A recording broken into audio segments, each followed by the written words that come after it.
네, 안녕하세요. 네, 어제 저녁에도 오셨고 오늘 저녁에도 오신 분들을 열렬히 환영합니다. 예. 이 시간에는 늘 그냥 교회에서 하는 그런 행사라고만 생각하지 마시기 바랍니다. 이런 행사를 하기 위해서 이 교회는 오래전서부터 기도해 왔고, 그리고 돈을 많이 쓰면서 이 행사를 지금 하고 있어요. 그것은 아직 믿지 않는 여러분들, 다시 말해서 구원받지 못하신 여러분들을 위한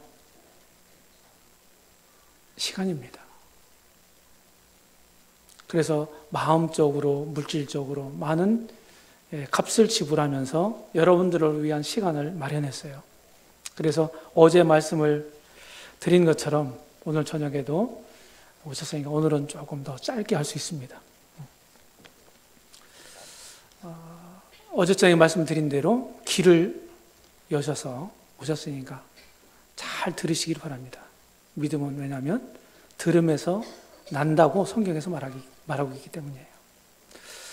이 문제는 어떻게 보면은 기독교 그냥 진리, 교리를 얘기하는 거다 이렇게 생각하지 마시고, 사실은 이 성경은 검증된 책입니다.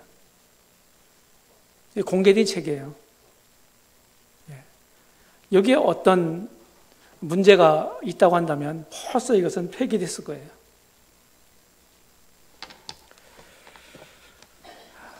아직 믿음이 거기까지는 도달하지 않았다 할지라도 성경은 그냥 보통 책이 아니라 비범한 책입니다. 특별한 책이에요. 이 성경이 말하는 말을 말씀드리고자 합니다. 오늘 이제 본론으로 들어가기 전에 한 말씀 읽고 가겠는데요. 우리 히브리서 9장 27절, 28절 이 두 구절을 읽겠습니다.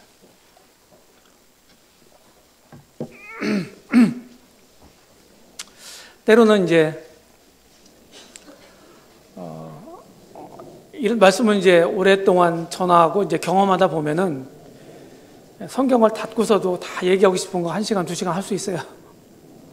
네. 그런데 이제 여러분들에게 이걸 직접 찾아주는 이유가 있습니다. 성경이 이렇게 기록되어 있다. 여러분들 눈으로 확인해 보시기 바랍니다. 9장 27절인데요. 어제도 잠깐 슬라이드로 이제 보여드린 적이 있는데 27절 주목해 보십시오. 한 번 죽는 것은 사람에게 정해진 것이요 그 후에는 심판이 있으리니. 여기 한 구절에 죽음과 죽음 후의 심판에 대한 말씀이에요. 그렇죠? 우리 죽어본 사람이 한 번도 없기 때문에 죽음 후의 심판에 대해서는 우리가 그게 진짜 있을까? 이런 의문을 제기할 수 있어요. 그런데 그 앞에는 한 번 죽는 것은 사람에게 정해진 것이요. 이 말씀에 대한 것을 부정하실 분은 아무도 없다 이 말이에요. 동의하십니까? 한 입으로 진리를 말하고 또 그 같은 입으로 거짓을 말하고, 만약 이 구절이 사후에 심판이 없다면 그런 말이 되는 거예요. 그럴 수는 없다. 모든 사람에게 죽음이 언젠가는 임한다는 사실을, 필연적인 사실이라는 사실을, 그 사실을 인정한다면 그 사후에 내가 경험하지 않았지만 이 말씀이, 성경이 심판이 있다고 얘기하는 거예요. 그 심판을 생각해 보셨나요? 그 심판을 대비하셨나요? 준비하셨나요? 저는 그걸 준비를 했어요. 사람들이 히브리서 2장에 보게 되면 사람들이 가장 두려워하는 게 뭐냐? 죽음이라는 거예요. 죽음을 제일 두려워한다는 거예요. 그렇잖아요. 맞잖아요. 3대 거짓말 중에 하나가 뭐라 그래요? 처녀총화들이 아예 시집장 안 간다고 하는 거, 장사꾼이 밑지급한다고 하는 거, 그리고 노인들이 나 죽어야 돼 하는 거, 그게 3대 거짓말 중에 하나라고 하잖아요. 그죠? 이 말이 사실이에요. 죽음 뒤에 심판이 있다고 하는 거. 자, 우리가 경험하지 않았지만 지금 명백하게 잘 알 수 있고 확신이 안 서지만 성경은 그렇게 말하고 있다. 그리고 그 다음에 보세요.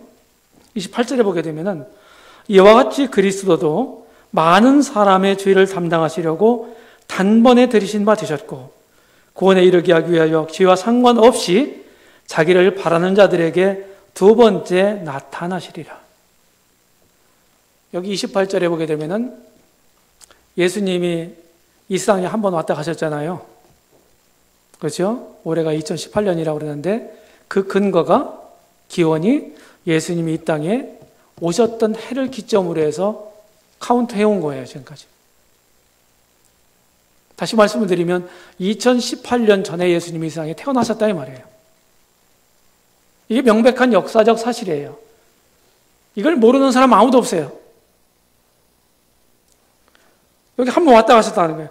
그리스도도 많은 사람의 죄를 담당하시려고 단번에 들이신 바 되었다. 오셔서 뭐 하셨습니까? 십자가에서 죽으셨죠? 그리고 그는 죽은 자 가운데 부활하셨습니다. 이것이 많은 사람들의 죄를 담당하기 위한 목적으로 그렇게 하셨다는 거예요. 자, 여기서 끝난 게 아니고 그 뒤에 보면은 죄와 상관없이 자기를 바라는 자들에게 두 번째 오시리라 이렇게 말씀하셨어요. 그래서 우리는 이제 처음 오신 거 그걸 초림이라고 그러고 두 번째 오실 것을 재림이라고 부릅니다. 두제자. 초림의 목적은 많은 사람들의 죄 문제를 해결하러 오셨다. 그리고 죽으심과 부활을 통해서 그 일을 이루시고 가신 거예요. 예수님이 오셔서 이제 오셨다가 승천하셨잖아요. 그런 다음에 계속해서 이런 예수님이 증거가 되는 거예요. 이 복음은 예수님에 대한 소식이에요. 한마디로 말하면. 그리고 거기서 끝나는 게 아니에요. 구원에 이르게 하기 위하여 죄와 상관없이 두 번째 또 다시 오시겠다는 거예요. 그때가 이제 복음을 들을 수 있는 마지막 기회예요. 예수님 오신 다음에는 진짜 어렵습니다. 성경을 잘 보면은요, 이 시대에 진리의 사랑을 받지 아니한 사람들에게는 하나님께서 불의를 역사하게 하사 거짓 것을 믿게 하신다 그랬어요. 이 데살로니가후서 2장에 있는 말씀이에요. 무서운 말씀입니다. 여러분들은 참된 것을 믿으려고 하는데 거짓 것을 결국 믿게 돼서 결국 멸망을 받게 된다. 예수님이 처음 약속대로 왔다 가신 것처럼 두 번째 약속도 반드시 이루어진다. 우리는 그날을 기다리고 있고, 예수님이 첫 번째 오신 것은 많은 사람, 모든 사람들을 위해서 오셨다 가셨지만 두 번째는 자기를 바라는 자들을 위해서 오셨다는 거예요.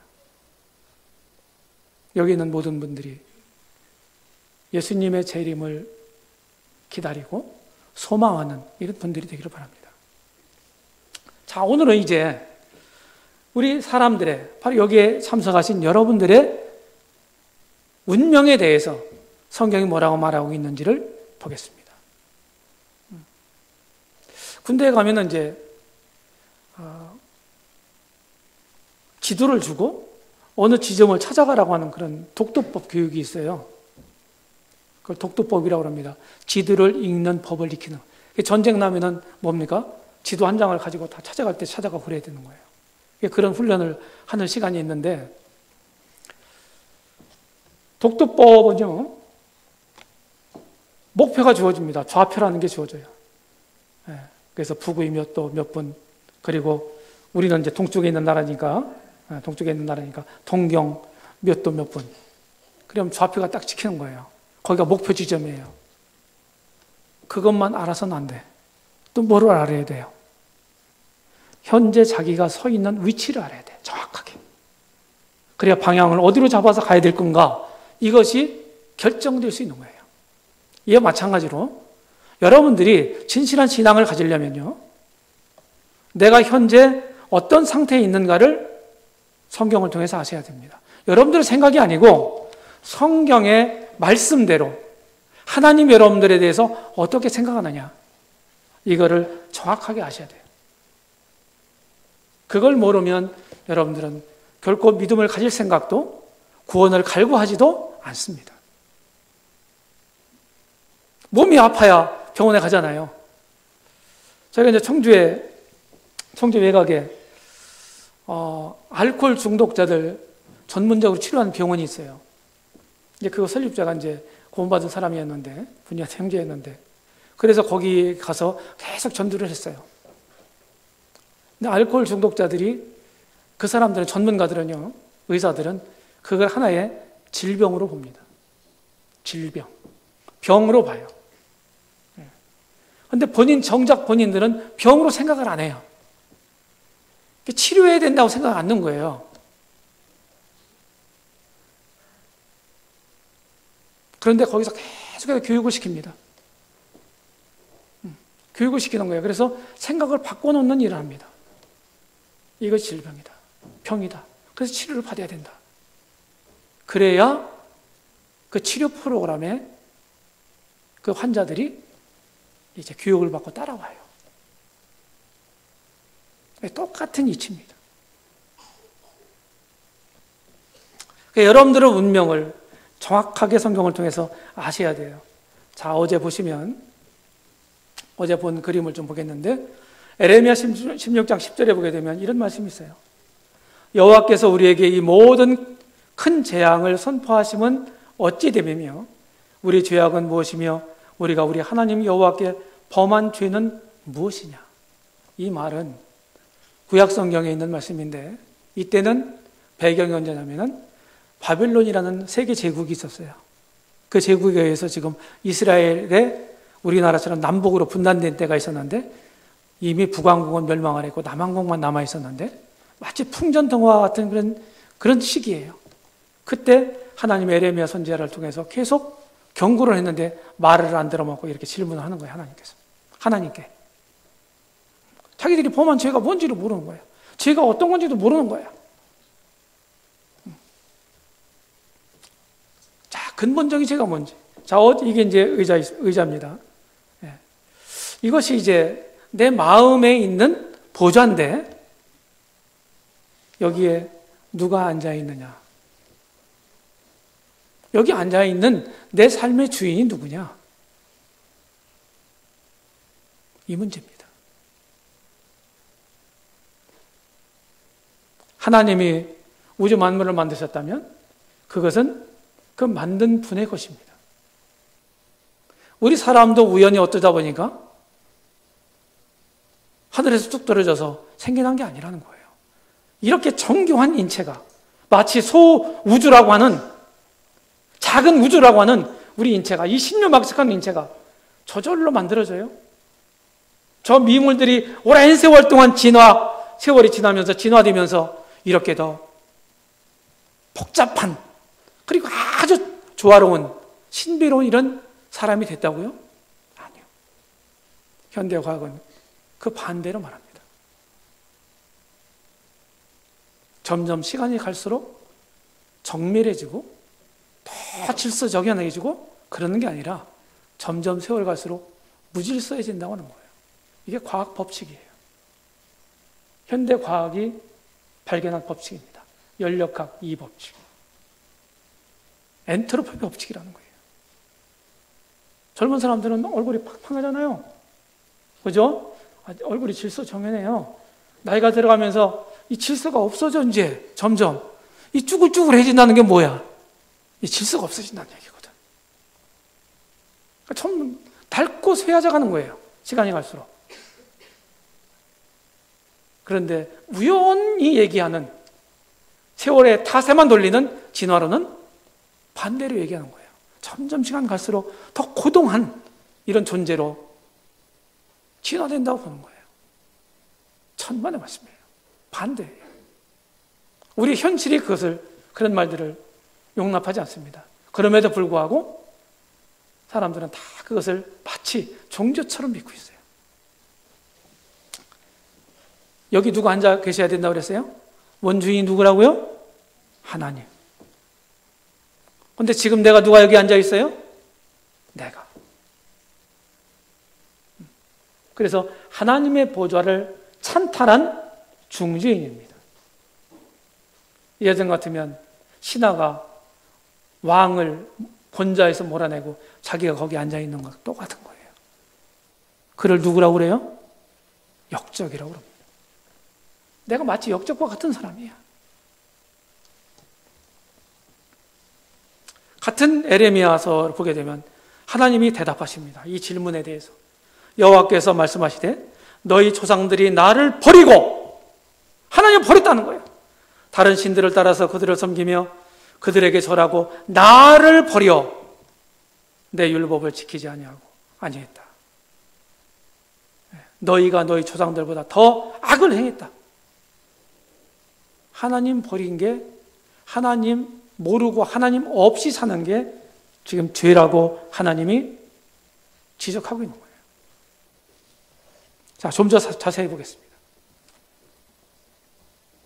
여기 같은 성경 에레미야 2장 13절에 보게 되면 하나님의 에레미야 선지자를 통해서 그 유다 백성들에 대해서 지금 이렇게 말씀하는 거예요.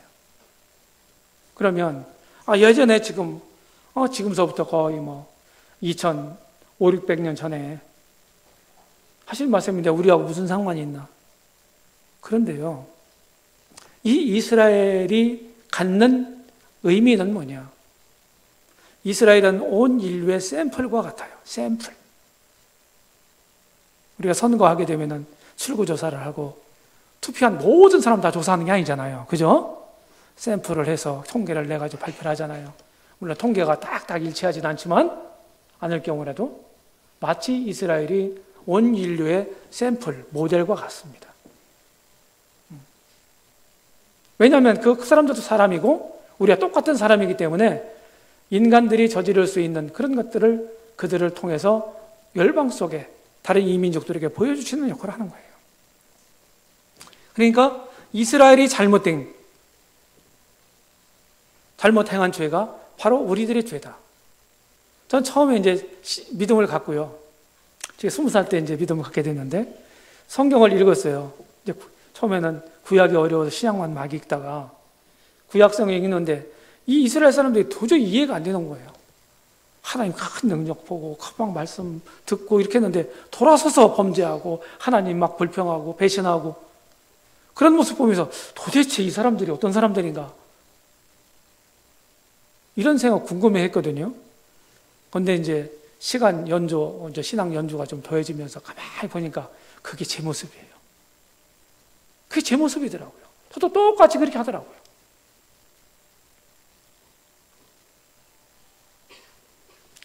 하나님이 여러분들에게 지금 말씀하는 거예요. 여기 내 백성은 여러분들입니다. 여러분들 이름을 넣고 속으로 한번 읽어보십시오. 하나님이 여러분들에게 말씀하는 거예요.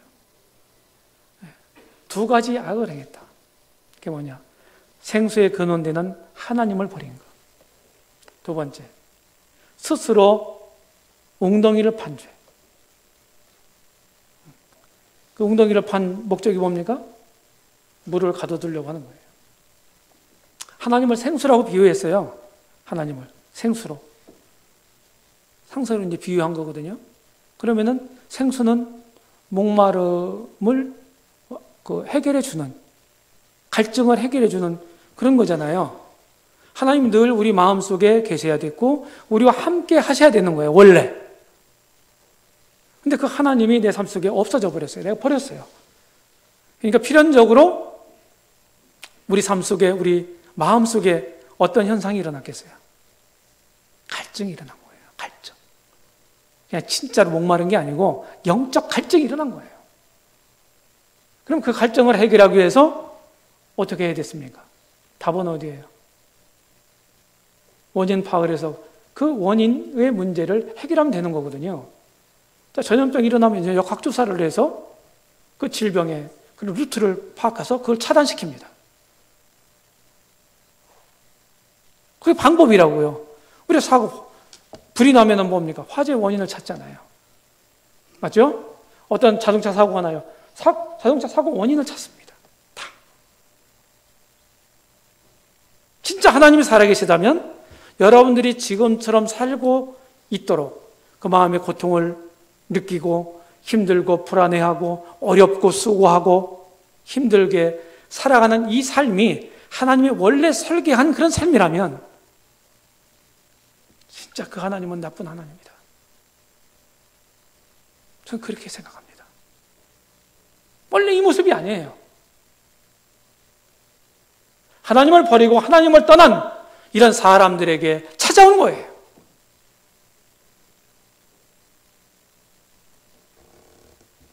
생수가 마음속에 항상 계셔야 됐는데 없어지니까 어떻게 됩니까? 갈증이 생겼어요. 갈증을 해결하기 위해서 어떻게 했습니까? 자기 자구책을 폈는데 그것이 뭐냐? 웅덩이를 팠다는 거예요. 거기다 물을 가둬놓고 목말할 때마다 퍼먹으려고.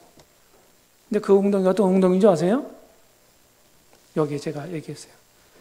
돈이라는 웅덩이일 수 있고 또 권세라는 웅덩이일 수도 있고 심지어 종교라는 웅덩이일 수도 있다. 그런데 이 웅덩이가 미안하게도 근본적인 우리 영적 갈증을 해결해 주지 못한다. 터지는 웅덩이라고 말씀했기 때문에. 실제로 가난한 사람들이 돈 많이 벌으면 행복해질 거다 이렇게 생각하잖아요. 진짜 그것이 영구한 행복을 우리에게 주나요? 돈은 필요한 거죠. 우리 삶 속에. 돈 많은 갑부들이 진짜 행복을 누리고 있나요? 더 노심초사하더라고요. 그것을 지키기 위해서.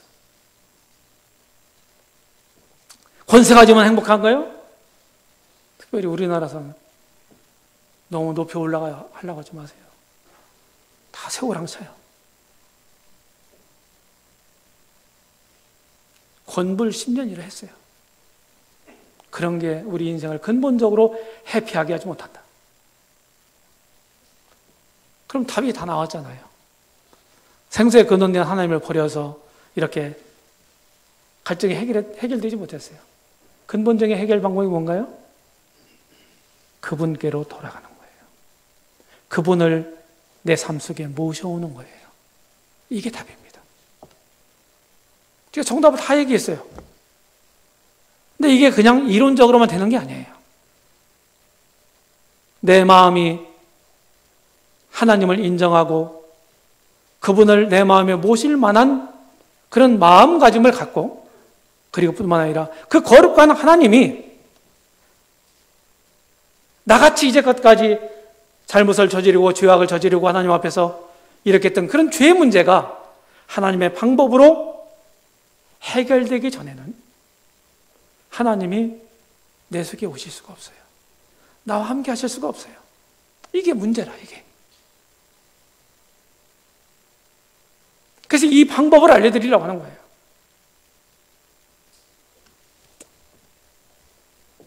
여기 누구라고요? 누구 앉아 있다고요? 현재 주인이 누구? 나다. 이게 근본적인 죄다. 조금 어려운 말을 좀 쓰면은 사람은 원래 신본적으로 살아가도록 되어 있어요. 하나님 중심적으로 살아가도록 되어 있습니다. 근데 하나님 없이 어떻게 돼요? 내가 중심이 되어 있잖아요. 맞죠? 그걸 인본이라고 그랬죠. 그게 죄라고 하는 거예요. 많은 종교들이 있어요. 근데 로마서 1장에 보니까 이 종교가 어떻게 시작됐나 하는 게 나와요. 여기 하나님을 알되 하나님을 영어롭게도 하지 아니하고 감사하지도 아니하고 오히려 그 생각이 허망해지고 미련한 마음이 어두워졌다. 이렇게 했잖아요. 그래서 하나님의 영광을 썩어질 사람과 새와 짐승과 기어다니는 벌어진 모양의 우상으로 바꿨다. 이렇게 해서 하나님을 버린 사람들이 종교라는 걸 만든 거예요.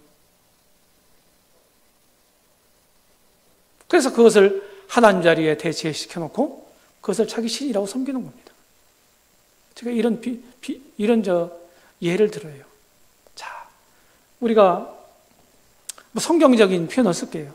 출애굽한 이스라엘 사람들이 광야에 있으면서 모세가 이제 호렙산에 하나님이 불러서 올라갔습니다. 40일 동안 머물러 안 내려오니까 백성들이 아론을 막 부축해가지고 자기 반지, 손반지, 목걸이, 금목걸이 다 꺼내놓고서 그걸로 이제 금송아지 둘을 만들었어요.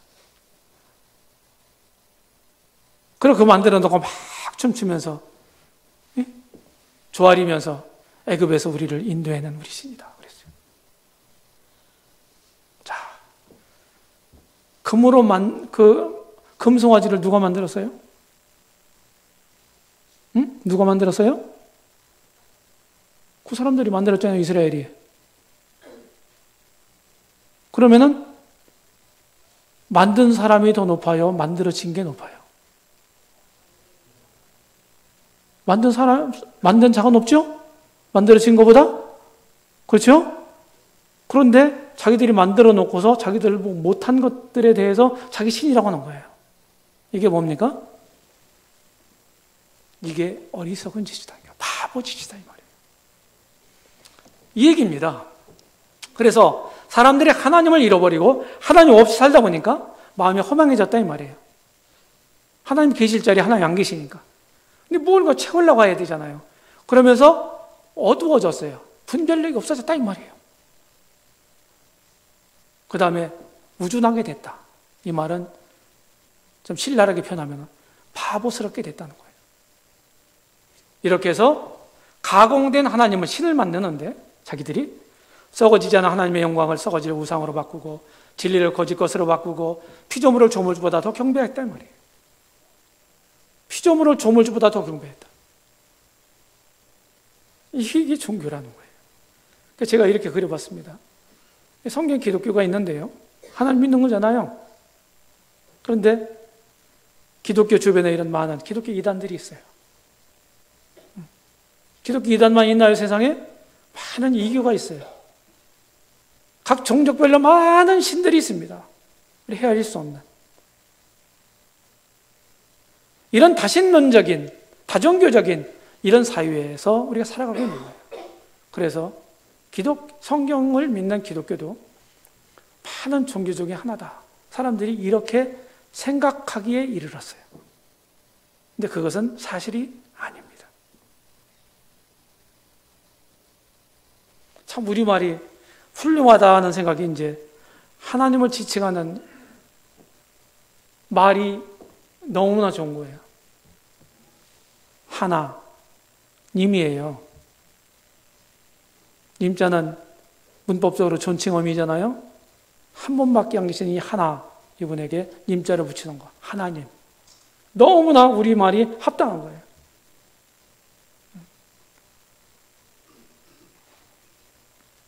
일본 말은 우상이나 하나님이나 똑같고 영어 표기도 스펠링은 똑같은데 대문자로만 하나님을 표기하고 이렇게 구분해서 표현하잖아요. 근데 우리말은 그렇지 않다고요. 이 종교의 구원관은 뭡니까? 자, 이렇게 접시가 있잖아요. 접시저울, 천칭. 여기다가 이제 악행과 선행 해서 달아서 선행이 더 무거우면은 천국 가고 악행이 더 무거우면은 지옥 가고.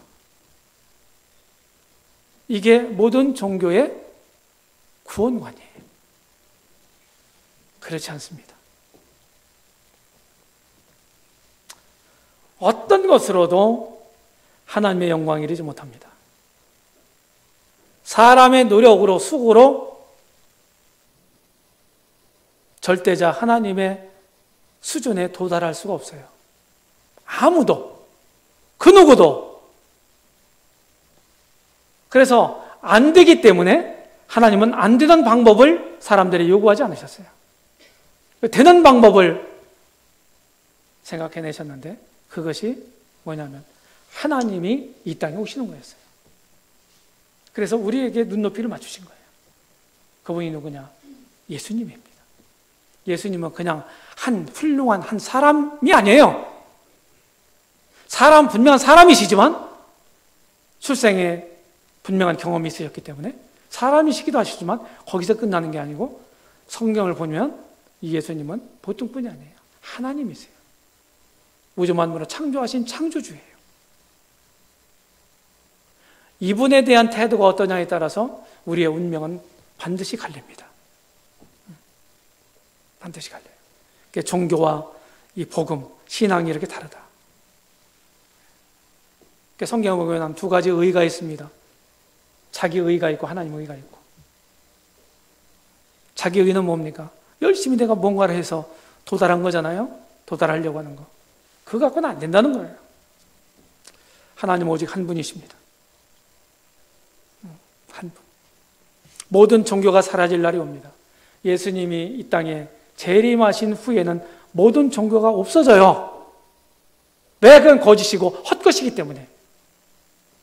참만 남는 거예요. 진리만. 다 불가능합니다. 이런 것 지나갈게요. 이분이 독일에서 아주 섬겼던 훌륭한 성경학자인데, 에릭 사워라고는, 이분은 죄를 이렇게 얘기를 했어요. 죄란 하나님께 대한 반항이다. 가장 높은 분에 대한 나쁜 마음, 적의를 품는 거다. 영적 왕국 안에서 쿠데타를 일으키는 거다. 하나님의 권위에 도전하잖아요, 사람들이. 그 다음에 하나님의 세계 통치를 강탈한 거다. 강탈하는 거. 이게 심각한 죄인 거예요. 우리가 다 이런 죄를 지으면서 살았어요. 내 삶 속에 하나님이 없다고 하는 사실이 바로 그런 것입니다. 결국 죄는 죄책을 수반하게 되고, 그리고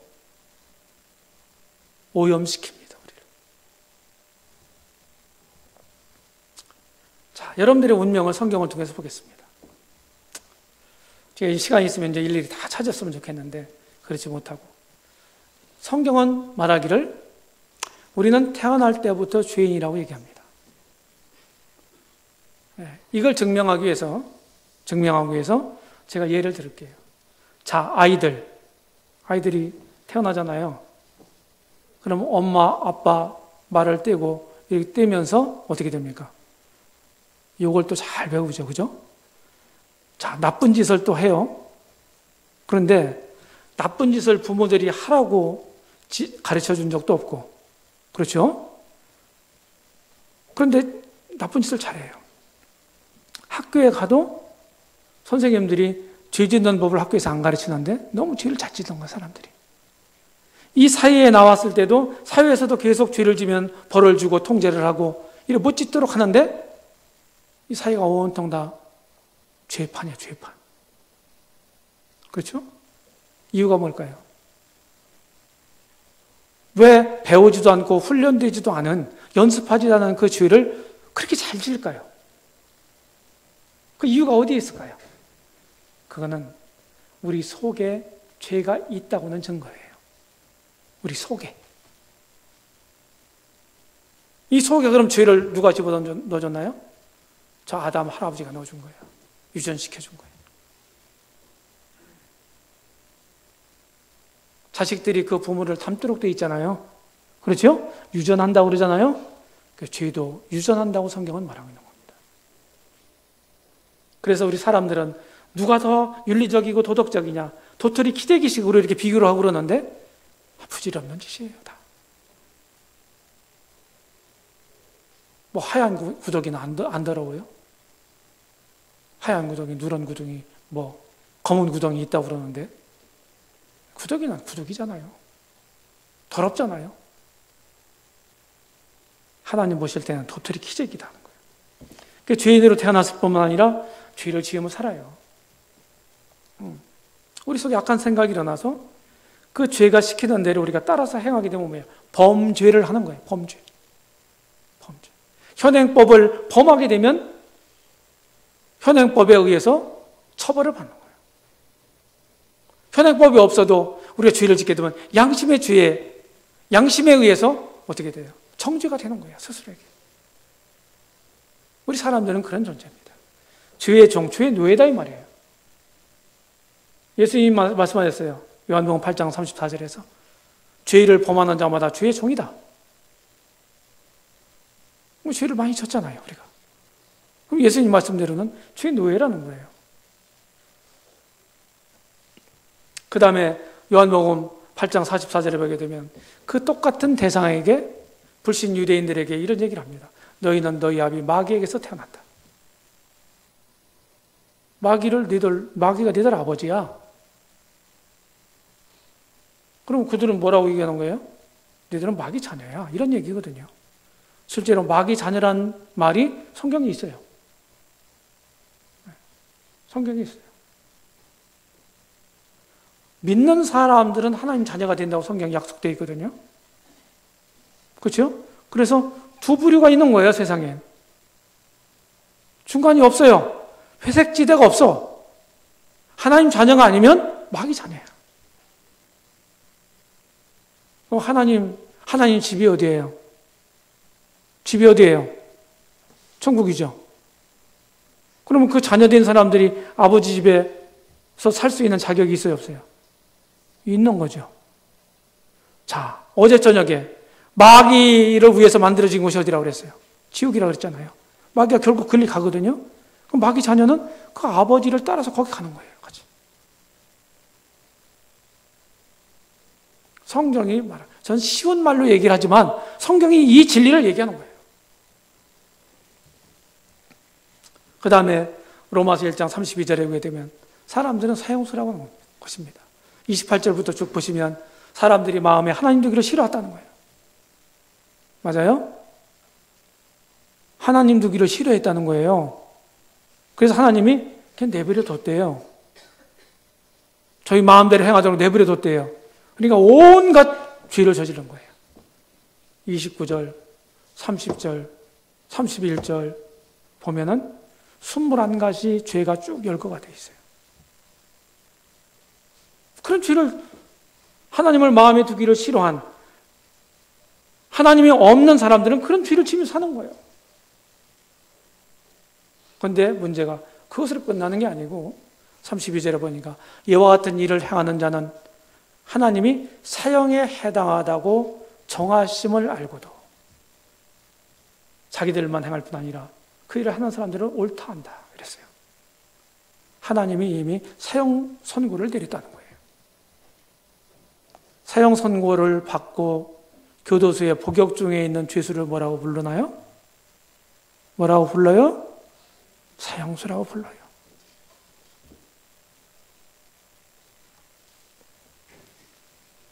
그 다음에 하나님은 거룩한 분이기 때문에 죄를 결코 용납하실 수 없는 분입니다. 하나님은 악을 참아보지 못하시는 분이에요. 내가 결단코 면제하지 아니하리라 약속하셨어요. 말씀하셨어요.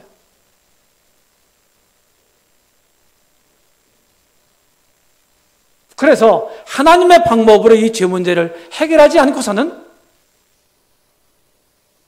하나님 전장에 나갈 수 없는 거예요.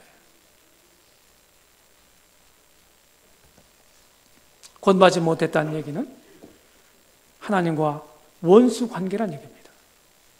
그래서 신약성경 고린도후서 5장 20절에 보면 이런 말이 있어요. 너희는 하나님과 화목하라.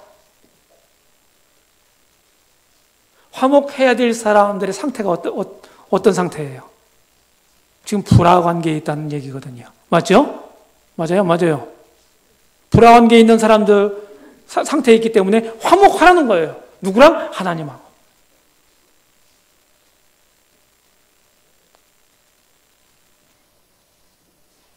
이런 신분을 가지고 그냥 죄를 밥 먹듯 물 마시듯 우리 일상이 어떻게 보면 죄라고 말할 수 있습니다.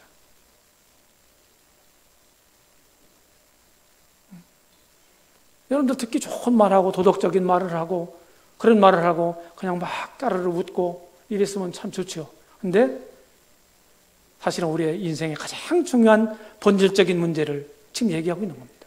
사실은 심각한 얘기예요. 죽음을 목전에 둔 사람들이 희희낙낙할 수 있나요? 이런 신분을 가지고 죄를 짓다가 결국 아까 본 것처럼 죽어요. 여기 로마서 2장 23절 인용을 했는데 죄의 싹은 사망이요 그랬어요. 모든 사람들이 다 죽는다고 말씀을 드렸죠. 죽는 이유가 뭡니까? 죄 때문에 죽는다는 거예요. 죄값으로. 자기가 죽어야 되는 거야. 자기 죄값으로. 그러니까 모든 사람이 안 죽을 사람이 없다는 얘기는 무슨 얘기예요? 모든 사람이 죄인이라는 얘기란 말이에요. 죄가 없는 사람은 안 죽어요. 성경 말씀에 의하면. 근데 나도 죽을 수밖에 없는 존재라는 얘기는 내가 죄인이란 얘기예요.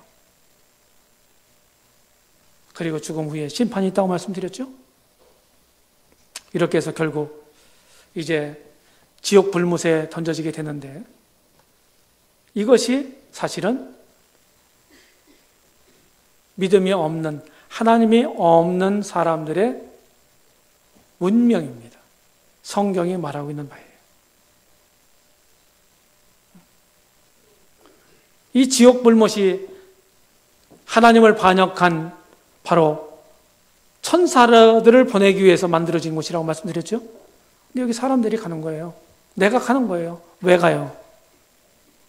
하나님을 내가 의식적으로 모시고 섬기지 않는 사람들은 결국 내가 의도적으로 사탄 숭배를 하지 않는다 할지라도 사탄의 뜻을 따르고 사탄을 섬기는 것과 같은 거예요. 둘 중에 하나입니다. 사탄 숭배는 내가 의도적으로, 의식적으로 안 해도 사탄 숭배가 되는 거고, 저절로. 하나님에 대한 믿음,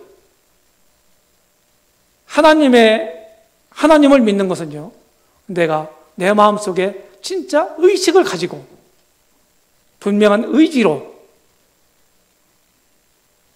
하나님 믿고 따르지 않으면 안 되는 거예요. 저절로 안 되는 거예요. 근본적인 죄가 뭐라고 그랬어요? 하나님 자리를 내가 찬탈한 거다. 이게 본질적인 죄다 하는 것입니다. 우리 몸은 온 몸이 다 행악하는 도구가 됩니다. 그렇죠? 우리 몸으로 하나님께 영광을 돌리는 이런 도구로 사용되어야 되는데 그렇지 않아요. 성경 보니까 뭐 생각으로도, 뭐 눈으로도, 입으로도, 혀로도, 목구멍으로도, 입술로도, 뭐 모든 곳에 다 죄를 행하는 도구가 되죠. 제 개인적인 사견입니까? 아니면 진실입니까? 우리 그렇게 살잖아요.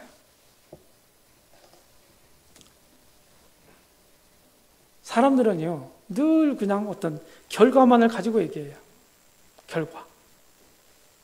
증거. 증거가 없으면 죄를 졌어도 죄로 여김을 받지 않습니다. 세상은. 근데 하나님은요? 하나님은 우리 생각도 아세요. 우리 마음도 아세요. 그래서 하나님 앞에서 숨길 수 있는 건 아무것도 없어요. 어제도 그냥 슬쩍 시간 없어서 지나갔는데 시편 139편에 보면 시편 기자가 이런 고백을 합니다. 하나님, 당신은 저의 모든 생각을 다 아십니다. 저의 모든 행위도 다 아십니다. 저의 혀의 말을 하나도 빠뜨림 없이 다 아십니다. 생각도 하시고, 모든 생각도 하시고, 모든 행위도 하시고, 모든 말도, 언어도 다 하신다는 거예요. 그 하나님 앞에서 우리가 감출 수 있는 건 아무것도 없어요. 하나님은 우리를 보실 때 뭐든지 원인이 있고 그 원인이 어떤 과정을 통해서 어떤 결과가 나오잖아요. 맞죠? 하나님은 이 세 가지를 다 보시는 거예요. 사람들은 결과만 봐요, 그냥. 그러니까 돈 중에서도 하얀 돈이 있는가 하면 검은 돈도 있습니다. 이해되죠? 무슨 얘기인지? 그 돈을 버는 과정이 어떠냐? 돈의 색깔을 결정하는 거예요. 나쁜 방법으로, 부정한 방법으로 돈을 벌으면 검은 돈이 되는 거고, 정당한 방법으로 하면 하얀 돈이 되는 거예요. 동의하시죠? 하나님 원인까지 다 보시는 거예요. 과정도 보시고. 성경이 그렇게 되어 있습니다. 그래서 사람들은 미워하는 게 살인하는 거라는 거예요. 한 번은 이제 제가 전도를 그때 당시에 지금 꽤 10년 이상 됐어요. 그때 당시에 50대 중후반 되는 선생님이셨어요. 학교. 복음 개인 상담을 쭉 하는데 쭉 이렇게 이제 복음을 전하는데 이런 부분, 죄를 다루는 부분이 있었어요. 그러면서 사람들을 죽인 적이 있으십니까? 뭐 없다는 거예요. 아, 그래요. 그리고 이제 말씀을 찾아드렸어요. 요한일서 3장 15절 말씀. 형제를 미워하는 자마다 살인하는 자니. 이 말을 딱 보여드렸더니 이분이 막 우는 거예요. 진정이 잘 안 돼. 한참 기다렸죠. 그때 나중에 진정이 된 다음에 왜 그렇게 우셨습니까? 둘밖에 없으니까 이제 속내를 다 얘기해요. 이것이 맨투맨 전도의 좋은 점이에요. 근데 신우이가 그냥 그렇게 갈궜대요. 신우이가 시집 갔는데 그냥 갈궜다는 거예요, 올케를. 굉장히 너무너무 어려웠는데 진짜 속에서 죽이고 싶은 생각이 들었다는 거예요. 그리고 그 말씀을 딱 읽혀주니까 내가 살인한 자네요. 그러면서 울은 거야. 진실한 분이죠? 우리가 이런 죄를 안 졌나요? 미워해 본 적 없어요? 그럼 하나님 보실 때는 살인자라는 거예요. 내가 법 없이도 살 사람입니까? 이 세상에서는 그런지 몰라도 하나님 앞에서는 그럴 사람 없어요. 깨끗한 사람 없어요.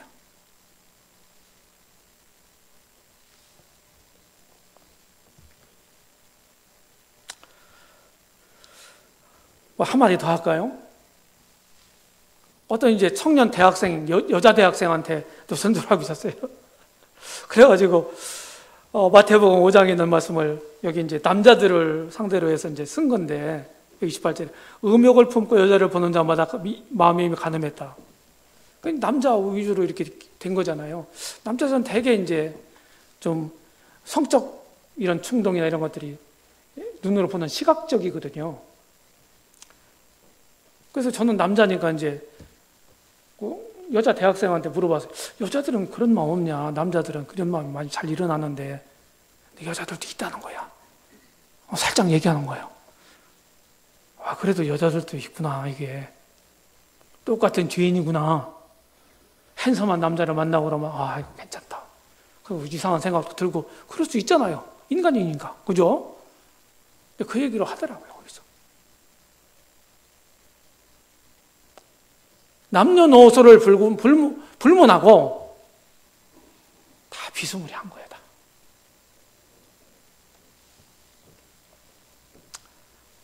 이 영원한 이제 지옥 불못을 이제 화산이 폭발하는 그런 장면인데, 제가 이제 CTI를 지금 섬기고 있는데 거기서 제가 이제 이런 공부를 이제 가르쳐요. 뭐 지옥이니 천국이니 이런 거. 이런 이제 교리를 가르쳐 왔는데, 한 번은 이제 강의를 갔는데, 오래된 거예요. 강의를 갔는데, 이제 내일 지옥 이렇게 종말론에 대한 것을 가르치는데, 한참 이렇게 생각하고 준비를 하고, 이렇게 하다가, 지옥에 대한 시를 제가 썼어요. 지옥에 대한 시를 쓴 사람이 있으면 나와봐요. 네. 묵상하면서 이런 글을 제가 그날 쓰고 학생들한테 읽어준 적이 있어요. 시간 관계상 제가 다 읽지 않겠지만, 저곳 지옥은 아비규환의 아수라장, 수많은 종교인의 집합장소, 진위가 가려진 현장, 사랑하는 이들의 원망 소리샘, 안타까워 목매이는 철교의 함정. 후회는 아무리 빨리 해도 늦다. 명언입니다.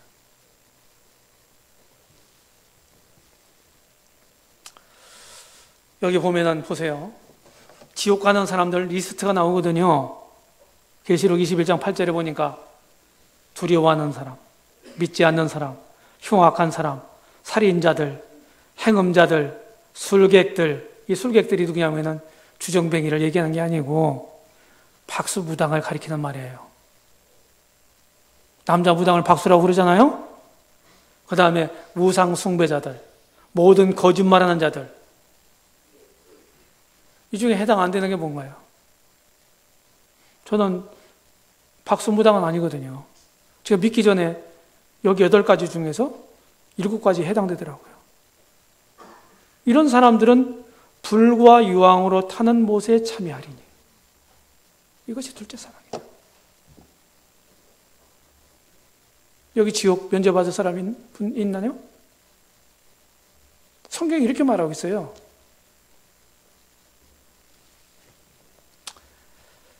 그래서 지옥 고통을 제가 이제 보여드리려고 하는데,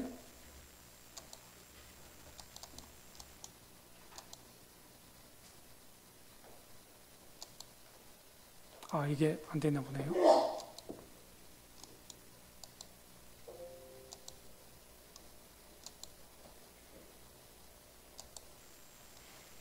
네, 동영상이 안 되나 봅니다. 화산 폭발하는 장면인데,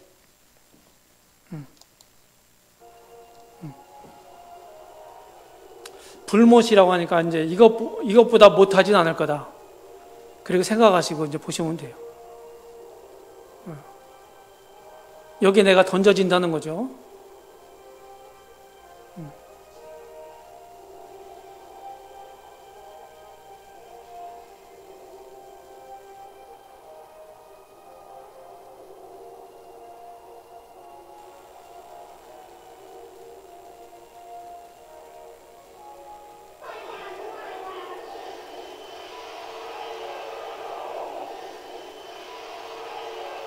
어떤 분이 이런 영상을 만들었어요. 이 지옥에 던져지는 이런 모습, 이런 모습이 만들어졌고, 시간 관계상 제가 다 보여드리지 못하는데, 최후의 심판이 이렇게 있습니다. 심판이 있고요. 결국은 우리는 내가 그것을 부인해도, 믿지 않아도, 무시해도, 성경은 여러분들의 운명이 이렇게 될 것이라고 확실하게 말하고 있어요. 믿든지 안 믿든지. 먼저 믿은 사람들은 안 믿는 여러분들에게 이것을 전해줄 책임이 있어요. 책임이. 그래서 말씀드리는 거예요. 그런데 이 사실을 여러분들이 받아들이고 더 이 문제에 진짜 깊이 생각하고 여러분 스스로 여기서 선택을 한다면 그 선택하는 것은 여러분들의 몫이에요. 누가 믿어줄 수가 없는 거예요. 믿음은 개인적인 것입니다. 생명책에 기록된 사람들, 누구든지 생명책에 기록되지 못한 자들은 불못에 던지오더라. 이렇게 요한계시록 20장 15절에서 말씀하고 있는 대로입니다. 믿는 사람들은 그 생명책에 이름이 기록되어 있다고 성경 말하고 있어요. 생명책이 뭐냐? 저는 이제 복음 전할 때 쉽게, 지금 뭐 호적이 없어졌는데 저는 이제 옛날 사람이라 이거는 하늘나라 호적부와 같다. 제가 그렇게 표현했어요. 하나님을 아버지로 하나님에게서 다시 거듭난, 다시 태어난, 두 번째 태어난, 영적으로 태어난 이런 사람들이 하나님 아버지 밑에 그 자식들이 이름이 올라가잖아요. 호적에. 그런 것처럼 생명책이 그런 것이다 하는 거예요. 최후의 그 심판의 날에 이 생명책이 펴진다는 거예요. 여기 이름이 없는 사람들은 다 불못에 넣는다는 거예요. 그 말은 무슨 말이에요? 진실한 예수님에 대한 믿음으로 거듭나서 하나님 자녀가 되지 못한 사람들은 생명책 이름이 없거든요. 이제 그 사람들을 던져놓는다는 거예요. 인생은 참 허무합니다. 공술의 공수가 인생이죠. 시신을 이런 데다 모신다고 해서 더 난가요? 그러면서 세상에 아무것도 가지고 온 게 없어요. 그리고 가져갈 게 없어요. 여러분들은 이 세상에서 가장 가치 있는 게 뭐라고 생각하세요? 저는 가치 있는 건요, 이 세상에서만 존재하는 거 있잖아요. 우리 믿는 사람들이 천국으로 가지고 갈 수 없는 것들은 그냥 현세적인 것들이에요. 그건 영원한 가치가 없는 것들이에요. 사람들이 귀중하게 여기고 좋게 여기고 그런 것일지라도 그거는 하늘에 가면은 아무것도 아닌 거예요. 하늘에서 여러분들을 유일하게 빛나게 할 게 뭡니까? 첫 번째가 뭐예요? 예수 그리스도에 대한 믿음입니다. 그 믿음이 여러분들을 하늘로 인도할 거예요. 아무것도 가지고 갈 게 없어요. 돈을 아무리 많이 쌓아도 큰 저택에 산다 할지라도 죽을 때 다 놓고 가는 거예요. 맞죠? 그래서 저는 이런 인생, 이 속에 시신이 들었을 거 아니겠어요? 제가 장례도 이제 제가 목회를 한 30여 년 했기 때문에 지금은 이제 안 합니다, 목회를. 장례를 많이 치렀어요. 제가 임종도 여러 번 지켰어요. 여러 번 봤어요. 임종도. 자식들은 못하는 임종을 제가 했어요. 여러 번 했어요. 이 죽음, 시신을 보면서 이 속에 있는 싸늘한 시신으로 변한 그런 시체를 생각하면서 이런 글을 썼어요. 인생은 별거 아니에요. 이렇게 살다가 그냥 죽어서 그냥 없어지고 흙에 묻어지고 한 줌의 재나 한 줌의 흙으로 변하는 것이 인생의 전부라고 한다면 진짜 전도서 말대로 허무한 거예요. 사람은 짐승하고 다릅니다. 짐승들을 또 어떻게 합니까? 이제 번식철이 되면 어떻게든지 자기 종족을 번성시키려고 이렇게 많이 노력하죠. 어떻게 하면 먹고 살까? 먹잇감 찾죠? 우리 사람들이 그런 일에만 몰두한다면 그거는 짐승적인 차원을 넘어서지 못한 거예요. 우리 사람은 그렇게 사는 게 아니에요. 그게 다가 아니라고요.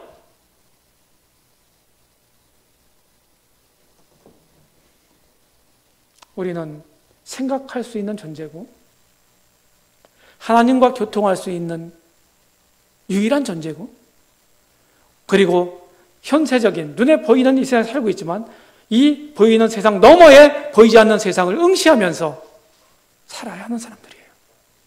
이게 다른 모습이에요. 짐승들과.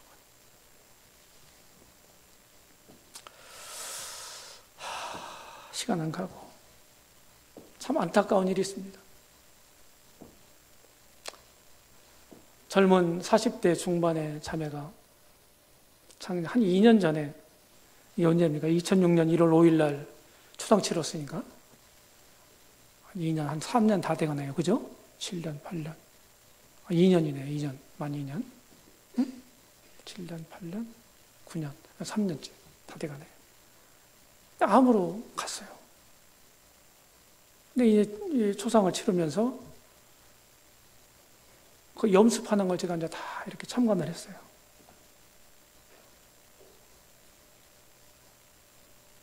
그랬더니 우리 태어날 때는 어떻게 태어납니까? 제가 제 손주들 태어난 거, 두 놈들 태어나는 거 제가 보여줬죠, 사진.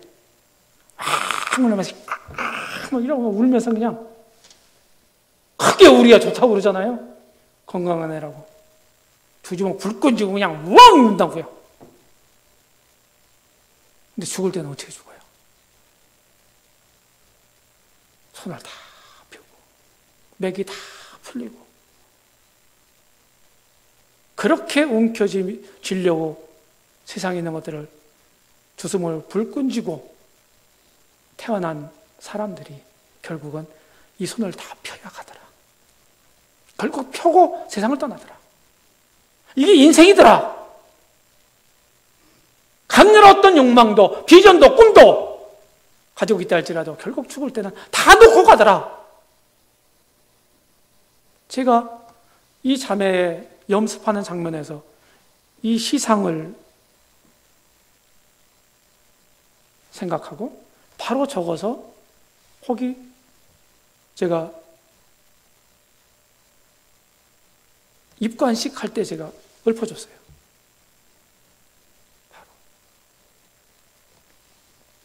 헐가네 인생. 죽음의 종류가 이제 이런 거. 제가 이제 그리스에 갔었는데요. 이게 한 수도원에 갔었는데, 중세 때 있어서 수도원에 이게 있더라고. 그래서 무슨 뭐 무용인가 모조품인가 그랬는데 설명을 들으니까 이게 진짜 사람 해골이라는 거예요. 진짜 인골.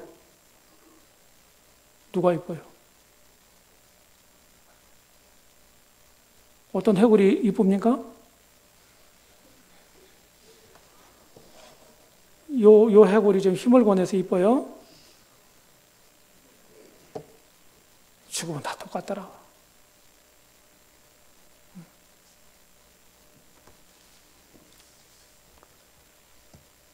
인생의 참다운 가치가 뭡니까? 진실로 각 사람은 그림자같이 다니고 헛된 일로 소란하며 재물을 쌓으나 누가 거둘지 알지 못한다. 주여 이제 내가 무엇을 바라리요? 내 소망은 주께 있나이다. 세상에는 우리의 영혼은 가치가 없어요. 여러분들의 인생길에서 하나님을 찾고 하나님을 만날 수 있다면, 여러분들이 성경이 말하고 있는 그 구원이라는 걸 받는다고 한다면 여러분들은 최고의 것을 얻는 거예요.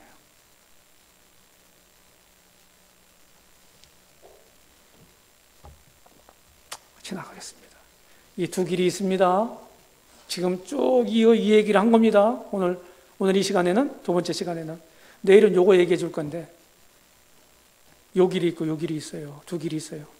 여러분들 뭘 선택하시겠습니까? 네? 뭘 선택하실 거예요? 여기 보세요.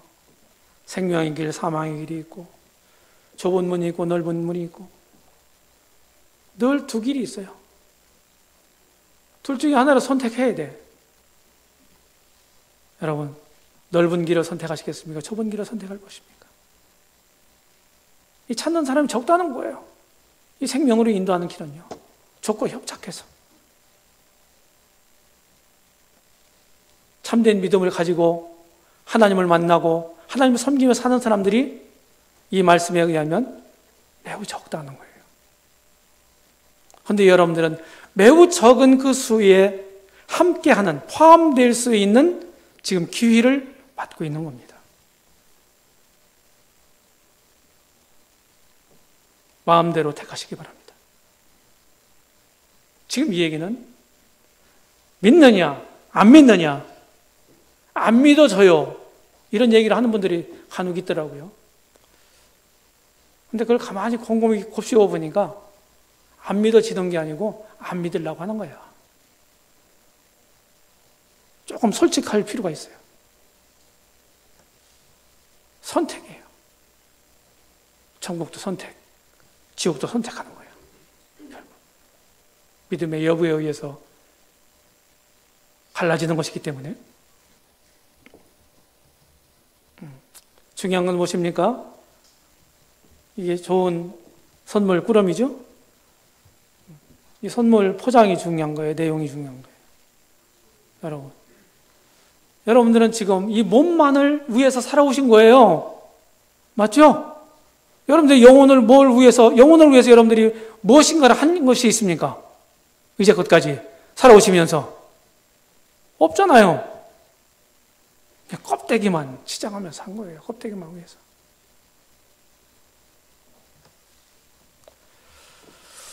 예수님이 오신 목적이 이렇게 얘기하고 있어요. 이거는 내일 아침에 제가 말씀을 드리려고 하는데요. 이런 걸 소개하기 위해서 제가 이제까지 이렇게 말하기 어려운 이런 내용들을 여러분들에게 말씀을 드린 거예요. 성경은 회개하고 복음을 믿으라고 얘기하고 있습니다. 회개하고 복음을 믿으라. 회개라는 게 뭐냐? 성경적으로 풀어보면은 하나님을 떠난 사람이 하나님께로 돌이키는 걸 가리키는 거예요. 아, 내가 가고 있는 길이 잘못된 거구나. 내가 하나님 없이 내 마음대로 사는 것이 잘못된 거고 이게 죄구나. 그래서 하나님을 향해서 돌아서는 거예요. 그러니까 하나님을 향해 돌아서게 되면 이제 죄가 보이기 시작해요. 내가 어떤 죄인지. 그러면서 그것을 실토하는 거야. 하나님, 저를 불쌍히 여겨주십시오. 이게 회개예요. 하나님은 그것을 간절히 기다리고 계신 거예요. 지금 회개에 대한 성경의 가르침들이 이런 게 있는데, 회개는 하나님 명백한 뜻입니다. 자신의 죄인됨을 자복하고 하나님께로 돌이키는 거예요. 회개를 하느냐 안 하느냐, 진정한 회개를 하느냐 안 하느냐, 이 문제는 여러분들의 운명이 갈립니다. 그래서 회개, 이거는 해도 되고 안 해도 되고 하는 문제가 아니에요. 사도행전 17장 30절에 보면 하나님은 어디든지 다 명하사 회개하라, 이렇게 명하셨다고 말씀하고 있어요. 회개하시기 바랍니다. 이제까지 제가 살아온 것, 이런 것들이 잘못된 거군요. 제가 터진 웅덩이를 판 죄인입니다. 나의 생명 되시고 나의 주인 되시는 하나님을 제가 무시하면서, 존중하지 않으면서 이제껏까지 살아왔습니다. 제가 모르고 잘못했습니다. 제가 이제는 앞으로는 하나님을 제 삶에, 제 마음의 중심에 모시고 살겠습니다. 저를 도와주십시오. 하나님은 이 고백을 기다리고 계신 거예요. 내게로 돌아오라는 거예요. 내게로. 여러분, 하나님께로 돌아오시기 바랍니다. 여기에 여러분들의 영원한 생명이 있고 여러분들의 영원한 소망이 여기 있어요. 참된 행복이 여기 있습니다. 엄한 데서 행복을 찾지 마시고 참된 행복은 하나님께 있습니다. 그래서 저희 믿는 사람들과 함께 참된 소망을 가지고 살아가시면 참 좋겠습니다. 수고하셨습니다.